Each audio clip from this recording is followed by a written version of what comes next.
¿Qué tal? ¿Cómo están? Muy buenas tardes y bienvenidos un día más a Espacio Abierto aquí en Televisión de Ferrol. Hoy, como ya suele ser habitual en este programa, continuaremos haciendo un repaso de la actualidad comarcal, pero también municipal. Hoy contamos con la presencia del secretario general del Partido Socialista en Fene, Antón Noceda. Muy buenas tardes, señor Noceda, y gracias por visitarnos de nuevo aquí en Televisión Buenas de Ferrol. tardes.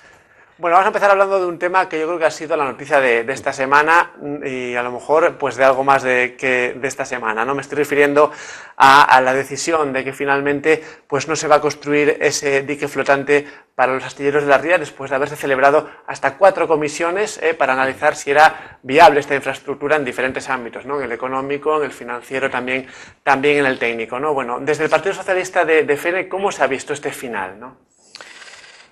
Bueno, lo primero que quiero decir desde el nombre del Partido Socialista de Fene es que, aunque lo vemos improbable, esperamos que no sea el final. Esperamos, por el bien del astillero y de la comarca, que no sea esto el final de este tema. Y luego lo que vemos es que, hombre, nosotros, por muy generosos que queramos ser con quien en estos momentos tiene la responsabilidad de gobernar, pues no podemos dejar de pensar que esto ha sido una tomadura de pelo, ¿no?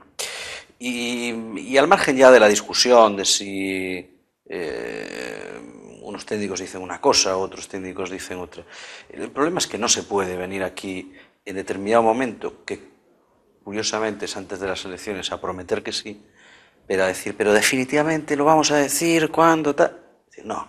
Y luego llegan, y cuando ya ha pasado todas las elecciones, y dices, bueno, ahora es que no se puede.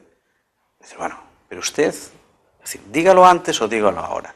Es decir, pero no cambie de opinión ahora. Y es que yo creo que es lo peor que se puede hacer con los ciudadanos, ¿sí? Yo creo que es lo peor. O sea, si alguien pretende que se vaya a reconducir el divorcio que hay entre la ciudadanía y la clase política, pues a base de hacer más política oportunista y de decir cuando me conviene una cosa y cuando ya no me conviene, como no tenía nunca pensado hacerla, ni nunca tenía pensado abordar el esfuerzo que requería hacerla, pues digo que no. Bueno, esto ya no puede ser. Es lamentable que con todo lo que está lloviendo, y con todo lo que está pasando en la sociedad, que haya organizaciones políticas que sigan enfrascadas en este tipo de artimañas, ¿no?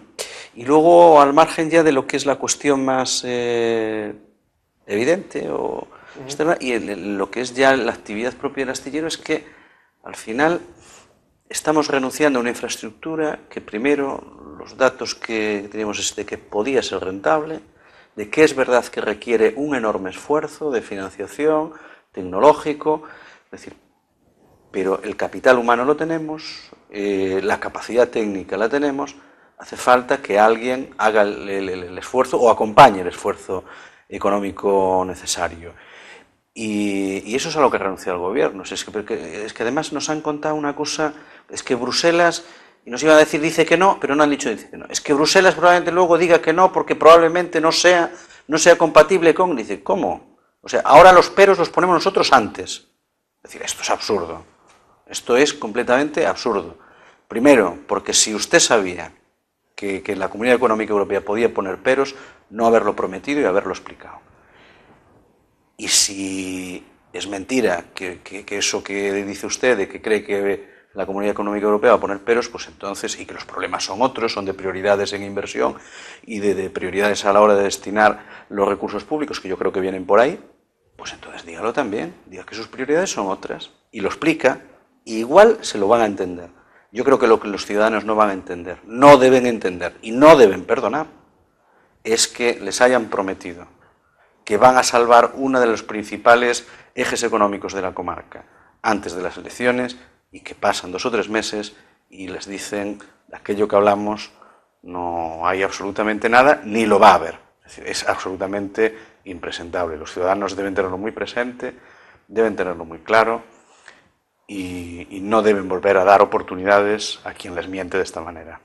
Bueno, a lo largo de estos meses, mientras se celebraban pues estas diferentes comisiones, desde el ámbito sindical, desde los comités de empresa, se hacían llamamientos a diferentes administraciones, ¿no? Se hacían llamamientos pues de ayuda a los concellos, también a la Xunta de Galicia, lógicamente a Navantia, a la SEPI.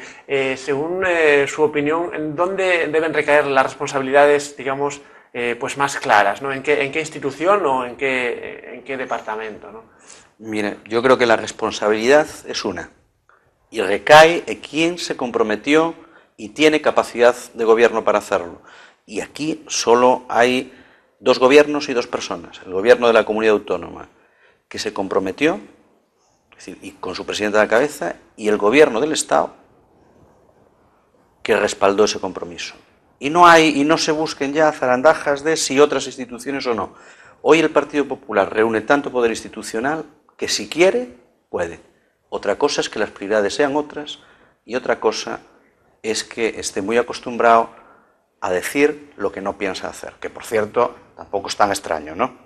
Al final las elecciones generales tampoco están tan lejos y también ha pasado lo que ha pasado, con un programa electoral y acaban haciendo todo lo contrario. Bueno, son formas de hacer política que yo creo que hay que ya erradicar. Y no es que todos los demás seamos un desecho de virtudes, que tampoco estoy diciendo eso, pero yo creo que llegado ya a este punto y llegado ya a este momento, con la actual situación socioeconómica, con la situación política que tenemos ahora mismo en el país, comentábamos antes, con el divorcio que hay entre ciudadanía y clase política, es decir, hay a determinados juegos que o dejamos de jugar, o peor para todo, bueno, peor para el que lo haga, pero va a ser peor para todas las opciones políticas y sobre todo al final peor para los ciudadanos, que son los que lo van a pagar.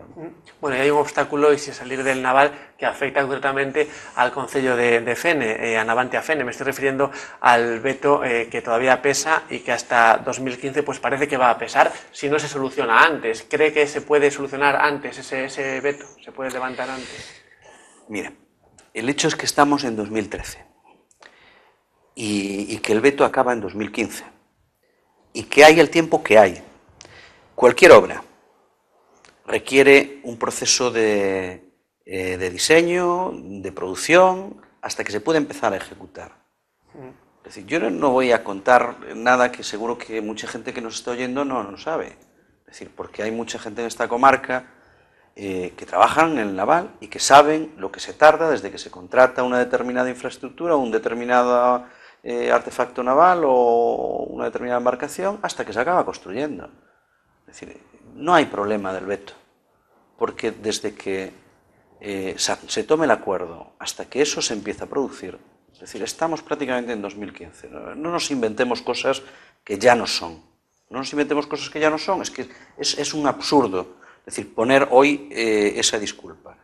Si lo queremos, ni el veto es un problema, es decir, y el dinero es una cuestión de prioridades. Yo no digo que sobre, porque, hombre, que estamos en la situación que estamos, no vamos a decir aquí que sobren los recursos, que claro que nos sobran, pero es, con claridad, una cuestión de prioridades. Se prioriza en una inversión tecnológica, en crear una infraestructura que pueda ayudar a sacar a la comarca de la crisis cuando esto empiece a haber algo de luz, porque hay opciones de negocio muy certeras en torno a la reparación de buques, o no apostamos por eso y apostamos por desmantelar el Estado. Bueno, es decir, yo creo que las opciones que están tomando algunas son claras. Lo único que aspiro es a que los ciudadanos dejen de ser generosos con quien les está engañando una y otra vez. Bueno, y continuamos hablando del sector naval. Comentaba yo esa frase que la Xunta de Galicia ha querido reiterar estos días.